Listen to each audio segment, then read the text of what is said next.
Hello students, so this is the part 11 of अलग आज़ादी की. So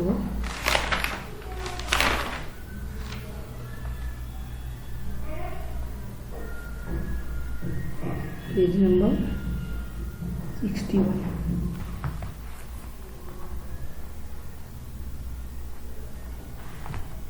क्या हुआ था, अत्याचार करते करते गांधी ने यह सब देखा तो भारतीयों को संगठित करके सत्याग्रह शुरू किया. गायक सत्याग्रह, गायिका ये क्या होता है, ये क्या बला है. विदूषक, गोरों से लड़ने के लिए गांधी का हथियार. गायक, भला ये कैसा हथियार हुआ. गायिका, हम तो लाठी डंडा वल्लभ बाले तीर तलवार जूता लात तो बंदूकें ही हथियार देखते सुनते आए हैं. ये सत्याग्रह नाम का हथियार कहाँ से पैदा हो गया. सत्याग्रह यानी सत्य का आग्रह, अहिंसा द्वारा. गांधी ने यही हथियार चुना अंग्रेजों के अन्याय और अत्याचार से लड़ने के लिए.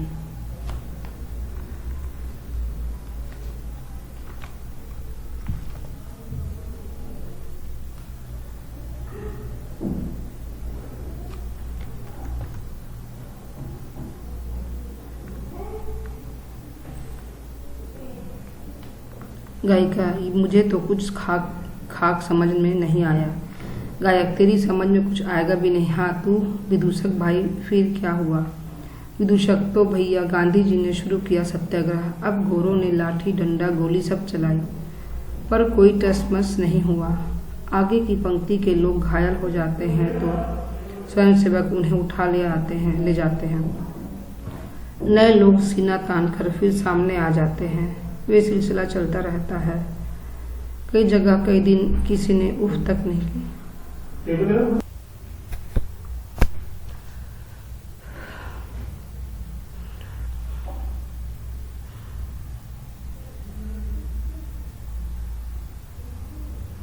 आगे की पंक्ति के लोग घायल हो जाते तो स्वयं सेवक उन्हें उठाकर ले जाते. नए लोग सीना तान कर फिर सामने आ जाते हैं. ये सिलसिला चलता रहा. कई जगह कई दिन किसी ने उफ न की और न ही किसी ने पलटकर वार किया. धैर्य, सहनशीलता,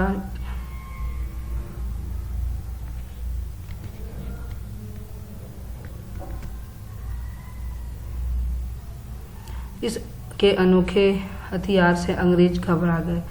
आखिरकार उन्होंने सत्याग्रह के आगे झुकना पड़ा. उनकी कई बातें माननी पड़ी. गायक, यह तो सचमुच अजीबोगरीब बात हुई. तो क्या गांधी यहाँ भी अंग्रेजों के खिलाफ यह हथियार इस्तेमाल करेंगे.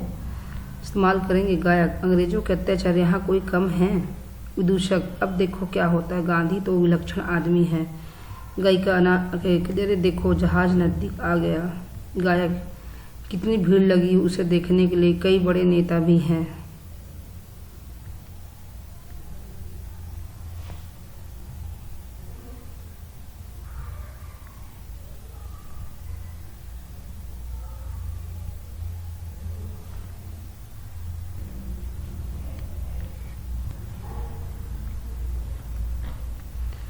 गायिका, वह देखो दुबला पतला आदमी हाथ हिला रहा है जहाज के डेक से. कहीं वही तो नहीं.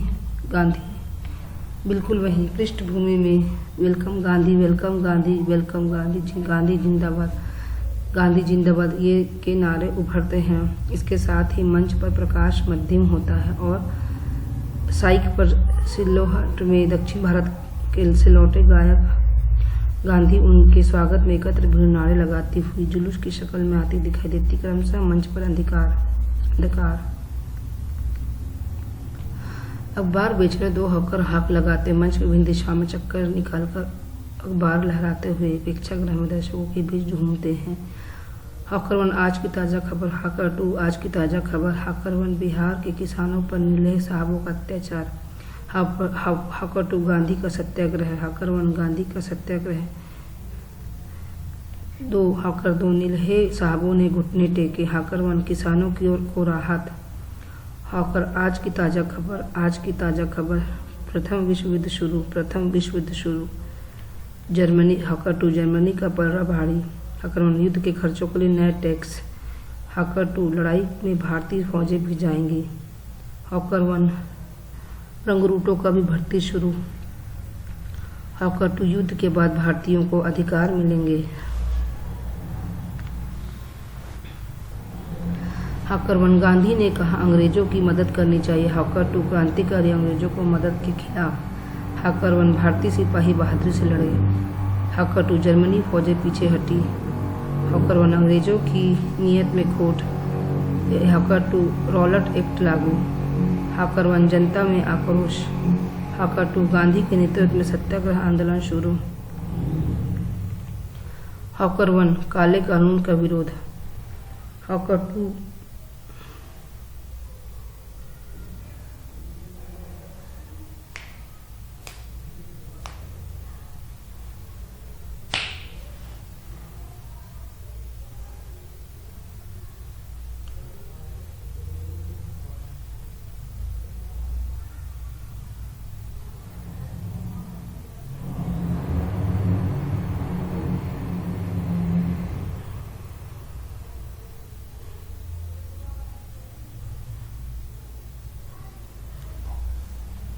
गांधी के नेतृत्व में सत्याग्रह आंदोलन शुरू। काले कानून का विरोध। हाकर 2 जलियांवाला बाग में विशाल सभा। हाकर 1 जलियांवाला बाग में विशाल सभा। हाकर 2 जलियांवाला बाग में विशाल सभा। दोनों हॉकर्स हाक लगाते परीक्षा के लिए बाहर निकल जाते हैं।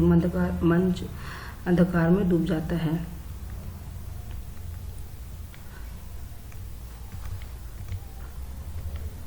मंच आलोकित होने पर जलियांवाला बाग में रॉलट एक्ट के विरोध में एक विशाल सभा का दृश्य। चारों ओर जनसमूह, स्त्री पुरुष, युवा विद्रोह। एक ऊंचे स्थान में से एक नेता का ओजस्वी भाषण हो रहा है। भीड़ मंत्रमुग्ध सी सुन रही है। बीच बीच में नारे भी। नेता: जर्मनी से लड़ाई छिड़ी तो गोरों ने कहा लड़ाई में हमारा साथ दो। हम जर्मनी के तानाशाही और साम्राज्यवाद के खिलाफ लड़ रहे हैं। दुनिया में लोकतंत्र के लिए लड़ रहे हैं। गोरों ने कहा लड़ाई के बाद हिंदुस्तानियों की जिम्मेवारी वाला शासन लागू किया जाएगा और इस तरह न केवल लड़ाई का तमाम खर्चा हमसे वसूला गया बल्कि हमारे नौजवान सिपाही को भी मोर्चे पर भेजा गया। अब लड़ाई जीत लेने के बाद अंग्रेज अपने वादे से मुकर गए और अपना वादा पूरा करने के बजाय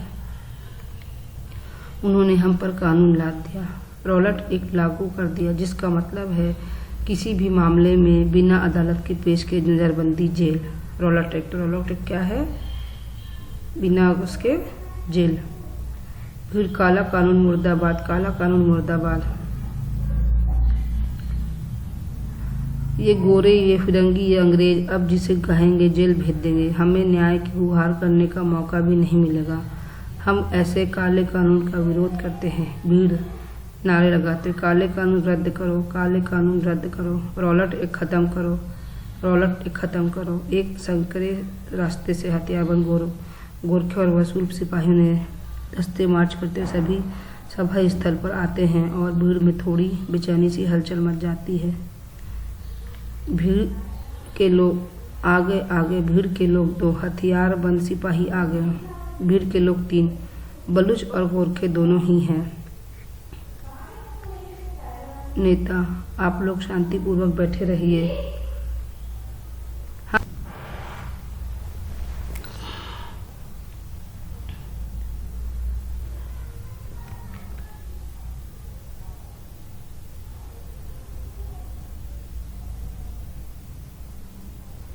भीड़ 1 के लोग आगे, भीड़ 2 के लोग हथियारबंद सिपाही आगे। भीड़ 3 के लोग बलूच और गोरखे दोनों ही हैं। नेता: आप लोग शांतिपूर्वक बैठे रहिए। वे लोग कुछ नहीं करेंगे। हम गांधी के बताए रास्ते पर चलेंगे। हम शांतिपूर्वक अपनी बात सरकार तक पहुंचाना चाहते हैं। जनरल डायर और कैप्टन ब्रिग्स उसी संकरे रास्ते से अंदर आते हैं। भीड़ में हलचल और कानाफूसी। जनरल डायर आ गए। भीड़ 2 के लोग, जनरल डायर आ गए। कैप्टन ब्रिग्स भी साथ में हैं।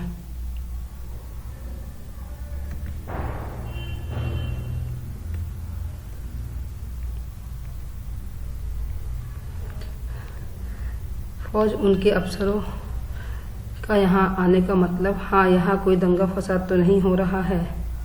जनरल डायर: रास्ता बहुत सकरा है, बख्तरबंद गाड़ियाँ अंदर नहीं आ सकती, वरना हमारी मशीन गनें आसानी से इनका सफाया कर देती। हथियारबंद फौज की एक और टुकड़ी अंदर आती और अपने हथियार ताने हुए हैं। जनरल डायर एक पैनी नज़र चारों डालते कहा, खैर हमारे सशस्त्र सैनिक भी काफ़ी होंगे। भीड़ 1 के लोग, देखो। भीड़ के लोग, सिपाही इधर बंदूक तार रहे हैं। भीड़ के लोग 3, डरो मत, भीड़ के लोग 4, वे सब अपनी ड्यूटी अदा कर रहे हैं। भीड़ में कुछ हड़बड़ाहट, बेचैनी। नेता, हमारा रास्ता सत्य, अहिंसा, न्याय का और शांति का है। सिपाही पोजीशन लेते हैं और भीड़ के कुछ लोग उठकर इधर उधर भागने को होते हैं। General Dyer, fire.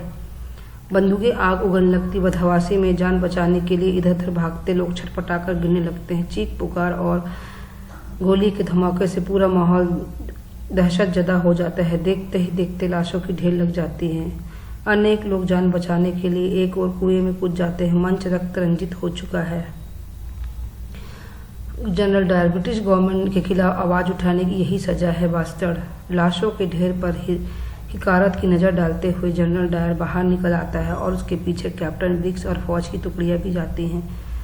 करुण संगीत के साथ साथ गाए गए दर्द से भीगा आलाप लेते हैं। मानवता गुमसुम हुई, इतिहास है सन, निहत्ते भीड़ और गोली दनादन, दन दन दन। एक बूढ़ी औरत हाथ में लालटेन लिए अपने बेटे की तलाश में बदहवासी से आती है। लाशों की ढेर लालटेन की मध्यम रोशनी से अपने बेटे के चेहरे को पहचानने की कोशिश करती। अंततः एक लाश पलटने पर उसके मुंह से निकली दर्दनाक चीख सन्नाटे को भेद देती है।